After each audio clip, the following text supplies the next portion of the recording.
for watching my channel. I have a really amazing story today, and I was inspired to tell it because of another video I watched over the weekend. Another YouTuber, which I won't mention any names, although I do support him. I just keep this simple. He was basically asking and talking about some of the things that happen with the drug industry in the United States and the research and all this stuff around the world and the finances and how they're connected. I'm going to tell you a story, so it's not going to be conjecture, it's not going to be theory, it's going to be the real truth, and it's actually pretty shocking. So I had a very close friend that was a medical doctor, and this medical doctor was in training, finishing up residency, and actually at one of the best hospitals in the entire world. This particular doctor-to-be was a young doctor, 28 years old, was tested in the United States in the top 2% of the entire country. This particular physician knew 6 languages, had trained in Africa. Just amazing accolades across the board. Black belt to throw that in. This was an accomplished individual that was extremely intelligent,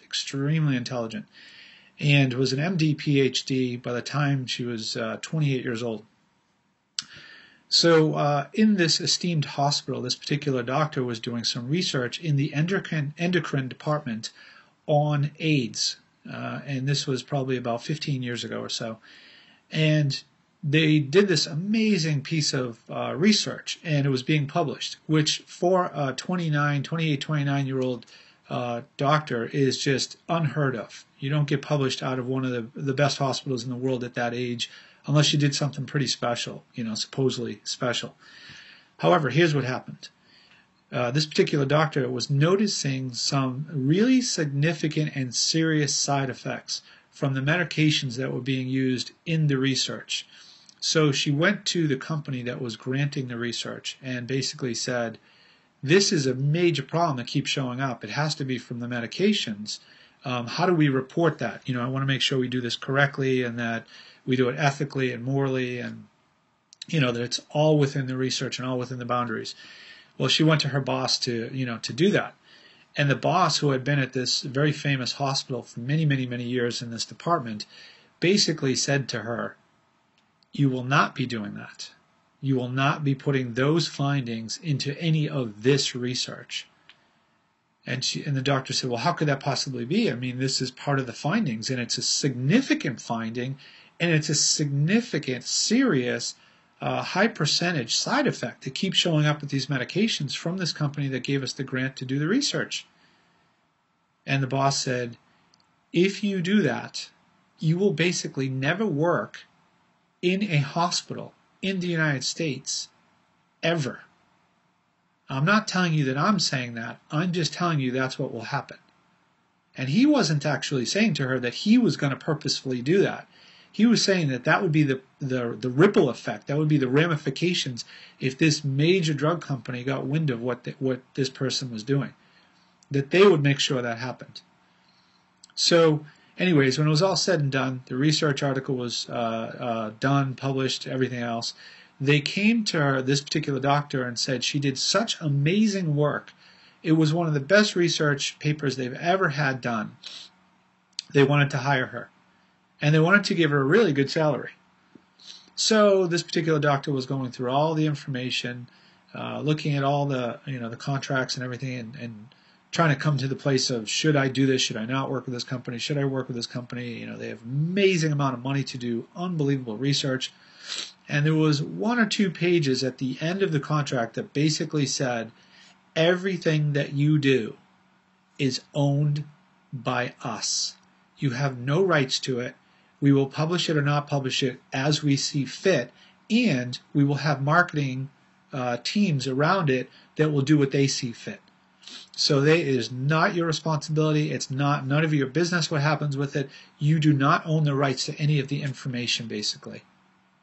And after the experience with what they were doing, obviously this doctor realized they were taking information and skewing it, manipulating it, and shading it the way they wanted to, and leaving out information that was literally massive information that was side effects that was related to their drugs. This is a very, very big company.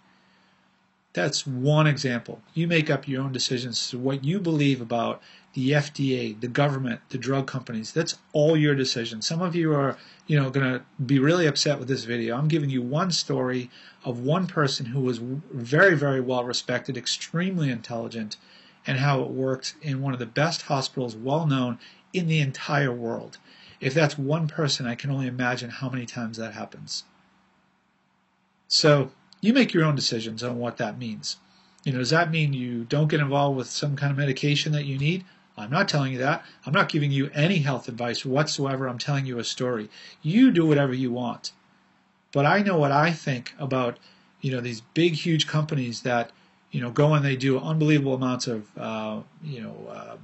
charity work, supposedly to make it all look good, like they're trying to help people all the time, that people can't even grasp the fact of what goes on behind the scenes and behind the doors when they're closed.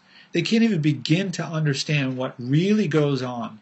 And that's just one story. I could give you 100 stories. So hopefully that helps open your eyes and makes you aware that everything is not so rosy, and that, experts that try to get you to understand how your interests are in their best interests, maybe they are, or maybe they're not. You get to decide. The other thing is that there are probably people that look at that research, that use that research to help make decisions with you, and they mean well. They might even have a good heart. They might mean completely 100% well, that they want to help you. But the problem is they're going off of information that is not complete. It's not accurate necessarily. So some of them might really, really mean well. I have a tendency to skew on the side of skepticism, since in the drug community, and I say drug, not medicine, they're drugs. In the drug community in the United States legally, there are 90,000 sales reps for Big Pharma, 90,000 sales reps for pharmaceutical drug companies.